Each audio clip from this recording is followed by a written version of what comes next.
BalconyTV. G'day, welcome to Balcony TV Cairns. I'm ALETA and here we are at the Airlie Beach Festival of Music, and it's a great pleasure to have on the show the man who lives his life on the road, Mr. Chris Matthews. Hi Chris. G'day ALETA, how are you? I'm really good. Awesome to have you here. What song are you going to play for us? I'm going to play a song off my most recent album. The song's called You Can't Buy It Back. Wonderful. You certainly can't. You can't Let's indeed. hear it.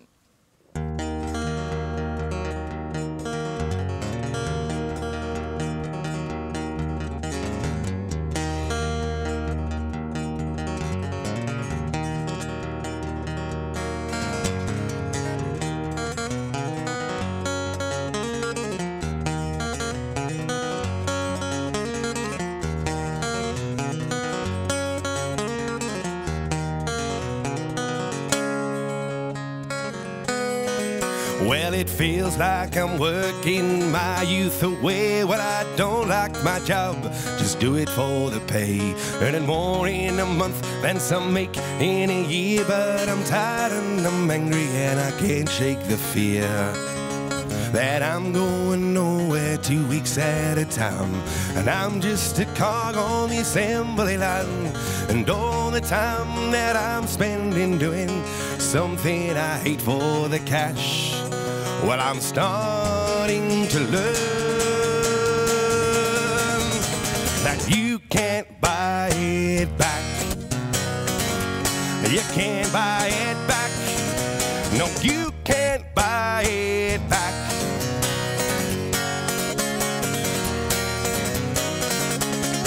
Well, my family and friends, yes, they're so proud of me, with my board and my back, my new HSV. I never use them and they're starting to rust. And for half of the year, well, they just gather dust. Am I going nowhere 2 weeks at a time? Am I just a cog on the assembly line? And all the time that I'm spending doing something I hate for the cash, well, I'm starting to learn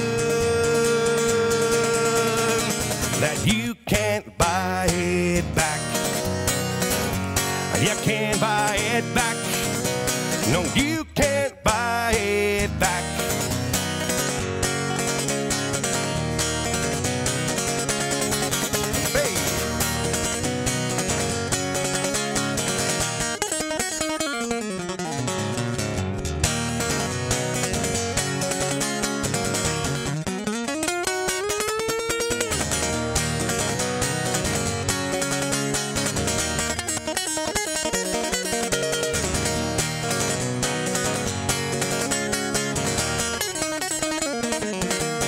Well, I miss my kid's birthday and my anniversary, but I still got a AAA credit history. Each day is passing in a 12-hour block, but I'm spending my time just watching the clock. Am I going nowhere 2 weeks at a time? Am I just a cog on the assembly line? And all the time that I'm spending doing something I hate for the cash, well, I'm starting to learn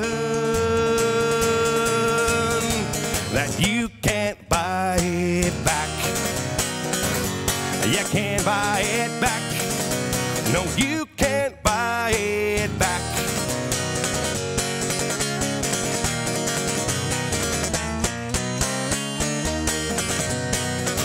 No, you can't buy it back.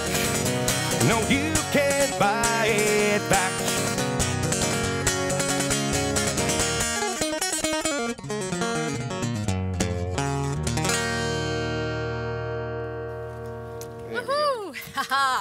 Awesome. That was fantastic. Thank you very much. Thank you.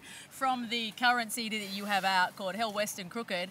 And I think this one, you might have dragged this out of the bottom of the road case because it's kind of like got all things all Yeah, because I spend so much time on the road, stuff gets banged around an awful lot, and I think this one has been banged around promotional a bit. copy now. That's it.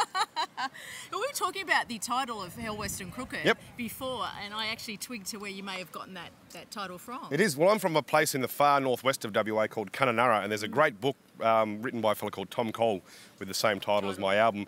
And basically it just means everything's all over the place. Yeah. You know, it's all gone hell, west and crooked. And it's a great sort of analogy for my lifestyle.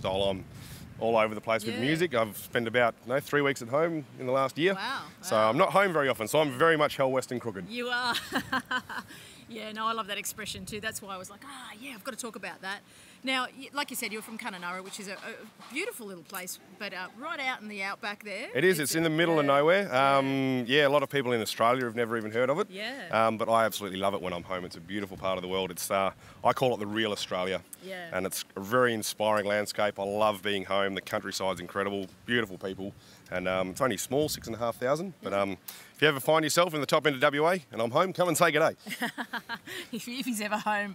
Yeah. So you've been touring madly, like for quite a few years now. Pretty much, yeah. Mainly because Kununurra is so isolated. Yeah. It's a long way away from anywhere. So once I've sort of driven over to the East Coast, which takes 3 days of driving non-stop, you basically just keep going. So because once you've gone that far, you may as well just keep going that little bit extra.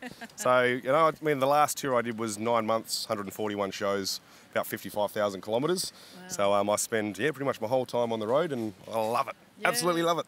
So your music, you've obviously from where you grew up and being out in the bush and the outback, you've got those influences with the land, the landscape, and a little bit of that country feel, obviously, in your music as well. For sure. I mean, I love all sorts of music. I believe there's 2 types of music, good and bad. Genre is irrelevant. I really identify with the country music, because it's telling stories and it's telling truth. And I really, really appreciate songs that can tell us a very truthful story. So being up in the Kimberley region, there's so much inspiration for that sort of stuff, because the people up there are so real. Yeah. And they're larger than life, just like the landscape. So I've got plenty of songs all about where I'm from, and also that last one was inspired by a fella I met on the west coast of WA at a place called Dampier. Oh, yeah. And he was working in the mining industry, and he just told me his story, and I was like, man, I've got to write a song about that. So thankfully, travelling so much and being surrounded by just amazing characters who you meet, that's where the inspiration for my songs quite often come from. Yeah, absolutely. So what's on the agenda now for you for 2018? Well, at the moment we're on the Airlie Beach Music Festival. Then I've got shows all the way down the East Coast till Christmas time. Then I go home for a week, which would be nice. Wow, a whole week! A whole week! I'll be home for a week. So, and then I fly back down to Melbourne, go to Tasmania for the Cygnet Folk Festival. Then I've got a huge Tamworth Country Music Festival. I've got about 14 shows at that one. And then you're busy. Then a few more shows around Victoria, New South Wales, and some festivals in South Australia. Back through Victoria and New South Wales again, then back across the bottom of Australia, and then back up the west coast. And I'll be doing a bunch of shows with a bunch of mates of mine: Luke O'Shea, Karin, Hillbilly Goats. Lee the Hillbilly Goats. Of course, the Hillbilly Goats. They're from our area. That's it. So basically, this next tour it started about a month ago. It'll take me all the way through to the end of May. Wow. So somewhere in there you'll draw breath and have a cup of coffee. Yeah, pretty much. So might go and have one after this. It's pretty early in the morning after a festival show. You've got to sing nice and early very shortly too. I do. But it's all good fun. Music's all about having fun and enjoying it. And that's what I really try and do. So it's inherent in the word playing instrument. You're playing. Well, it comes across in your live performances too, so yeah. Well, wonderful to have you on the show. Thank you very much, BalconyTV. Thank you, ALETA. Thanks to all your mob. Yeah, no, thank you. It's been a pleasure. And a big thanks, of course, to the Anchor Bar here at the Whitsunday Terraces, and to NQ Music Press in Cairns, Travel Beats at Elixir Bar in Cairns, the Billabong in Kuranda, and to Airlie Beach Festival of Music. Thank you, and join us next time on BalconyTV Cairns. BalconyTV.